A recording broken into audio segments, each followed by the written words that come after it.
The second annual Mandel Opera and Humanities Festival kicks off tonight at Severance Music Center right here in Cleveland. Yeah, this is a festival that's just one way to honor our city as this melting pot of different cultures. We're talking about art and music. Well, our digital anchor Stephanie Haney reports live from Severance to tell us about the sold-out performance of Mozart's Magic Flute. But Stephanie, I know there are some other must-see events coming up during this festival, yes? Oh, Christy, are there? There are so many things going on over the next week and a half here at Severance Music Center. I'm standing in the ground foyer right now where just one of those events is happening, which we'll talk to you about in just a moment. But yes, tonight is the official kickoff of the Mandel Opera and Humanities Festival. Who better to give us the details than the Vice President of Artistic Planning? We've got Ilya Goldalovich here with us now. Tell us a little bit about how things are getting kicked off tonight.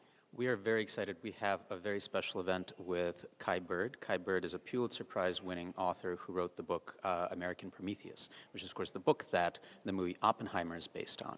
And who better to talk about kind of the intersection of art and power than him? And we have some special musical performances. We have a Q&A session with our music director, Franz Welser-Most. It's going to be a great evening.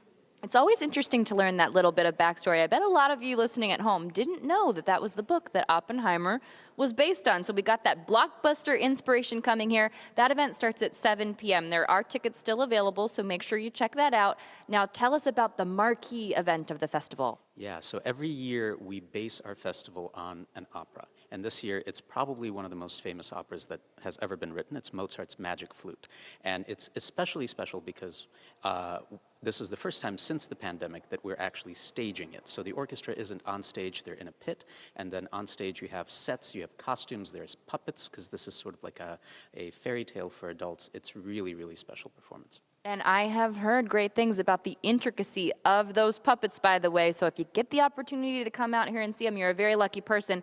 And if you have little ones, there's a special opportunity there as well? Absolutely. This Saturday we have two performances called Magic Flute for Kids. We have a New York Times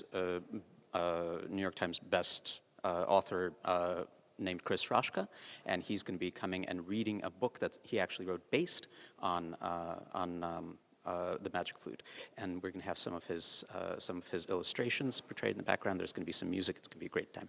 All right, that's on Saturday. Now, we're standing here in the grand foyer because there's also a very visual piece to this as well. Even if you're not inside the Opera House, what are we looking at out here? Yeah, so every year we try and sort of bring as much art and as much varied art as we can to the festival. And so what we're standing and looking at is an exhibit that was curated specifically for this festival of photographs taken by Chuck Stewart. And Chuck Stewart has, of course, an Ohio connection. He's a grad of Ohio University. And he spent his career photographing kind of the prominent musicians of his era. So again, that interconnection between art and power. Oh yeah, we love an Ohio connection. Okay, so the festival goes on for about a week and a half. Tell me some of the other things people can experience here. We have a great recital by Konrad Tao that focuses on the music of Rachmaninoff, but also some of the influences that Rachmaninoff had on American composers.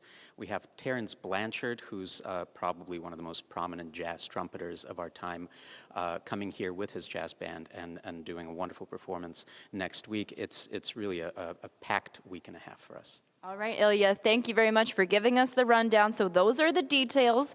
Jay and Christy, I highly recommend getting out here for the Mandel Opera and Humanities Festival. You heard there are lots of opportunities, definitely something for everyone.